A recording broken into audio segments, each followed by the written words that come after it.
As I said before, the Palestinian situation is far more complex. The origin of the dispute doesn't have clear good guys and bad guys. No doubt, some Palestinians are victims. Others are the ones raining bombs on Israeli cities.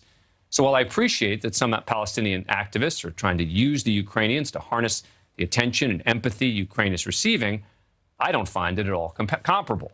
But joining me to tell me why I'm wrong is Khalid El-Gindi, Senior Fellow with the Middle East Institute and Director of its program on Palestinian-Israeli affairs. Thank you so much for coming on the show. Appreciate it. So what am I missing? Well, I think, as you pointed out, there are always differences. Every case is unique and idiosyncratic. There's no question about it. But you have to look at where there are similarities and then where there aren't. So where there are similarities, there's an occupation. There is a resistance to that foreign occupation. And there's an international response to both of those. And I think in all three of those, there are some pretty stark discrepancies in how the issue is treated. Yes, I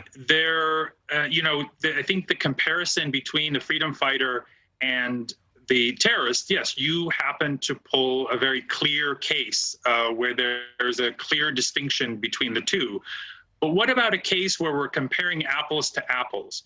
What about a Palestinian teenager or grandmother, in the case of the Ukrainian that you cited, attempting to throw a Molotov cocktail at a foreign occupying army, not blowing themselves up in a civilian place? Are those two instances comparable to one another? Are they both freedom fighters? So it depends on where it would happen, I would argue, right? I would say that if you're going to tell me that there is a Palestinian who attacks an Israeli soldier who they think is a potential threat to them, I think that's comparable. The Palestinian who goes on a bus in Jerusalem and blows themselves up or blows themselves up in front of other civilians, not comparable. And that's the difference, because that is happening in the Israeli-Palestinian conflict, and that's not happening where you see Ukrainians going on Russian buses blowing themselves up. Yeah, well, again, we have to compare apples to apples. We're talking about, in the case of the Ukraine, an occupation that has existed for a little over 2 weeks.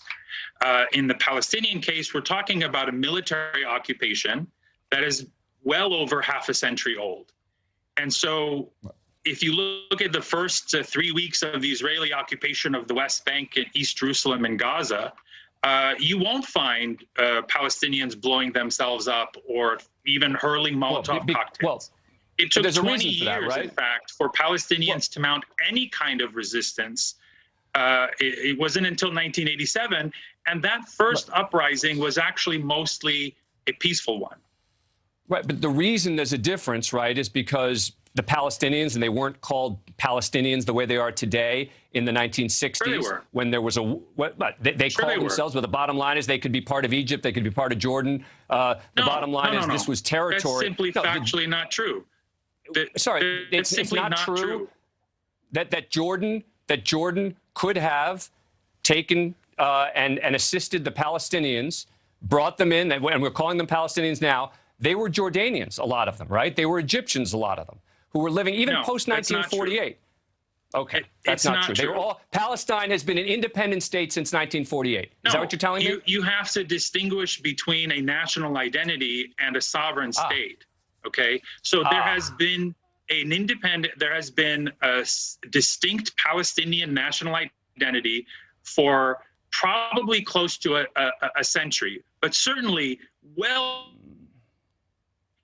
that's just documentary evidence. That's historical evidence. The Palestine Liberation Organization was created in 1964. Yeah. Before that, the Palestine Liberation Movement, Fatah, was created in 1959. So a Palestinian political identity has existed for decades, even before Israel's creation. But that's not the point. The point is... But it's relevant. It's relevant because, for example, when Israel's attacked in 1973... Sort of echoing the Russian rhetoric. But I'm not. I'm actually... Ukraine's not a real people. I'm giving you... No, they're not a real nation. I know. Facts are tough. I got it. When 1973... I'm trying to not say that the Palestinians did it, right? when Arab countries attacked Israel, right, including the people who happen to be in this area, Israel defended itself, right? And am I making this part up so far?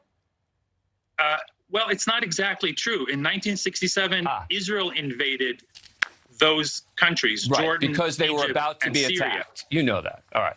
Well, they were about to be again, attacked. But let me let you get the final word. You're right. You're right. Okay. You're absolutely right. That's a fair criticism. Let me just give you the final word on the issue we were discussing rather than the history debate. So I'll give you the final word. Yeah, I think, again, you have to compare apples to apples, okay? Come back in 50 years. If Russia is still occupying Ukraine and has besieged and blockaded Ukraine and impoverished 70% of the population, I think you will find that Ukrainians are going to respond to Russia and Russians very differently than what we're seeing now. I promised you the final word, and you get it.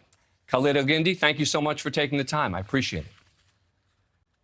Thanks. Thank you for watching. Click the red subscribe button below so you can get more of NewsNation's fact-driven, unbiased coverage.